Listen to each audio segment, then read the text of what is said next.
Hello guys, how are you all? Welcome to my page. আজকের ব্লগটিতে থাকবে ভেলোরের ভৃঞ্জিপুরম মার্কবন্দেশ্বর মন্দির নিয়ে।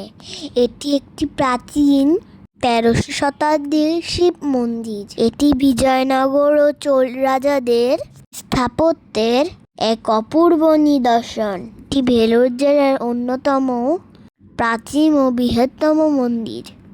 এখানে ভগবান শিব মার্কবন্দেশ্বর রূপে পূজিত হন। মন্দিরের প্রধান আকর্ষণ হলো এর খোদাই করা পাথরের দেয়াল, কারুকার্যময় রাজা গোপুরম এবং অসাধারণ ভাস্কর্য।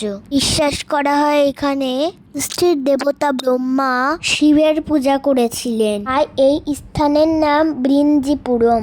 মার্চ এপ্রিল মাসে সূর্যের আলো সরাসরি শিবলিঙ্গের উপরে পড়ে বলে একে ভাস্কর ক্ষেত্রম বলে। ভেলোর থেকে 14 কিলোমিটার দূরে এই ভৃঞ্জিপুরম মন্দিরটি অবস্থিত। আসলে ভেলোরের মন্দিরগুলো চোখে না দেখলে ওইভাবে ব্যাখ্যা করা যায় না। প্রতিটি মন্দিরের কারুকার্য খুবই চমৎকার। মন্দির চত্বরে 3টি প্রধান তীর্থস্থান রয়েছে: সিংহ, শুলি ও ব্রহ্মা তীর্থ। এবং মন্দিরের পবিত্র গাছটি তাল গাছ বা পাম গাছ। মন্দিরের ভিতরে একটি সুন্দর পুকুর রয়েছে যার মুখটি সিংহের আকৃতির। এখানে ভগবান ব্রহ্মা শিবের পূজা করে অভিশাপ থেকে মুক্তি পেয়েছিলেন।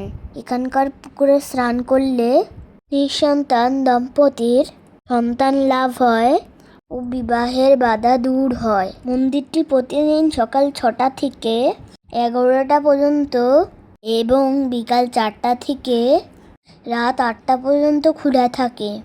মন্দিরের প্রবেশ পথে 7তলা বিশিষ্ট একটি রাজগোপুরম রয়েছে। এটি প্রায় 110 ফুট। মন্দিরের ভিতরে পাথরের তৈরি একটি সূর্য ঘড়ি রয়েছে। আজকের মতো ব্লগটি এই পর্যন্তই বন্ধুরা।